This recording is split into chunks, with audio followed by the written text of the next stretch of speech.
माँ 9 महीने पालती है, लेकिन एक बाप जिंदगी भर अपने बच्चों को पालता है। माँ आज की भूख की चिंता करती है और बाप आने वाले कल की। माँ सोचती है कि आज मेरा बेटा कैसे खाना खाएगा और बाप सोचता है कि मेरे बच्चे जिंदगी भर कैसे खाएंगे। बोलो राधे राधे।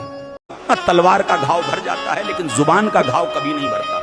ये जो 3 इंच की जीभ है ना, ये 6 फीट के इंसान को खत्म कर सकती है। बोला गया एक शब्द सालों के रिश्ते को राख कर सकता है। जब गुस्सा आए तो रुक जाओ और गलती हो तो झुक जाओ, जिंदगी आसान हो जाएगी। बोलो राधे राधे। ईश्वर ने तो किसी को ऊंचा नीचा नहीं बनाया, ये तो हमने अपने अहंकार से दीवार खड़ी की है। जिस धर्म में इंसान का मोल उसके कर्म से नहीं जाती हो तो वो धर्म नहीं, पाखंड है। भगवान की नजरों में ब्राह्मण, ठाकुर, यादव, चमार सब बराबर हैं, सिर्फ हमारे बिगड़े हुए दिमाग में है जाति से। अगर भगवान मिलते तो रावण ब्राह्मण होकर भी क्यों युद्ध में हार गया। ये संसार माया है और हम सभी इस माया जाल में फंसे हुए हैं। मोक्ष केवल ज्ञान से ही संभव है।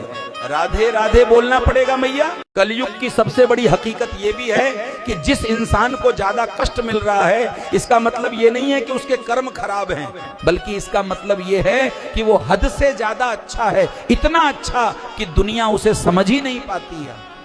सुनो, गुस्सा करने वाले मर्द दिल के बुरे नहीं होते, बल्कि दिल के साफ होते हैं। वो जल्दी नाराज हो जाते हैं क्योंकि वो रिश्तों की कदर करते, और जल्दी मान भी जाते हैं क्योंकि उनका दिल बड़ा होता है। ऐसे लोग रिश्तों को संभाल कर रखते हैं। दूसरों के जलाए हुए चिरागों से अपनी महफिल रोशन करना छोड़ दो, क्योंकि जिस दिन वो चिराग बुझेंगे तुम अंधेरे में खो जाओगे।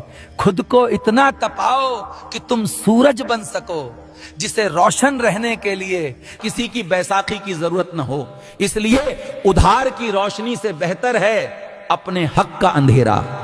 कलयुग की कलाकारी देखो, जूते शोरूम में, किताबें फुटपाथ पे, शराब नगद में, दूध उधार गली गली, कुत्ते महलों में, गाय सड़कों पर, बच्चे विदेश में, माँ बाप वृद्धाश्रम में, और लोग कह रहे हैं मेरा देश बदल रहा है। विचार कीजिएगा जरूर। अच्छा वक्त उसी का होता है जो किसी का बुरा नहीं सोचते हैं।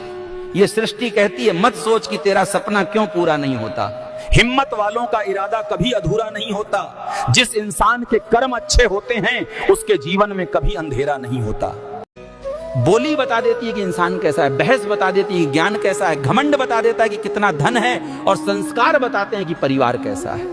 गीता में स्पष्ट लिखा है, जिस वक्त आप चारों तरफ से समस्याओं से घिर जाओ तो समझ लेना आपके जीवन का सबसे बड़ा परिवर्तन होने वाला है। इसलिए धैर्य रखो, क्योंकि अंधेरा ही उजाले की शुरुआत होता है। विश्वास बनाए रखो, प्रभु हर परीक्षा के बाद राह दिखाते हैं।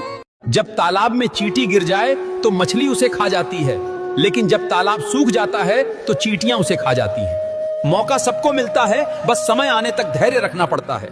आज जो कमजोर समझा जाता है, वक्त आने पर वही सबसे मजबूत बन जाता है। स्त्री को बना बनाया घर मिल जाता है, पुरुष को घर बनाने के लिए अपना सब कुछ दांव पर लगाना पड़ता है। स्त्री के पास 200 ऑप्शन होते हैं, मगर एक लड़के को उसकी हाँ सुनने के लिए बरसों मेहनत करके खुद को काबिल बनाना पड़ता है। लड़कियों की गलती माफ हो जाती है, मगर लड़कों को ये समाज माफ नहीं करता, कानून भी नहीं। स्त्री थक जाए तो आराम कर लेती है, पुरुष के लिए थकना सख्त मना है। पुरुष के थक जाने का मतलब है सब कुछ छीन जाना। आज के युग में पुरुष बनकर जीना बहुत मुश्किल है। बचपन से लेकर बुढ़ापे तक उसे बोझ ढोना पड़ता है, उम्मीदों का, जिम्मेदारियों का, और ये जब तक जिंदा रहेगा तब तक चलता रहेगा। इसलिए ऐसे इंसान से थोड़ा कदर से बात करो। आसानी से जो मिल जाए उसे किस्मत कहते हैं, कि आसानी से जो मिल जाए उसे किस्मत कहते हैं, और सूली पर चढ़कर भी न मिले उसे मोहब्बत कहते हैं।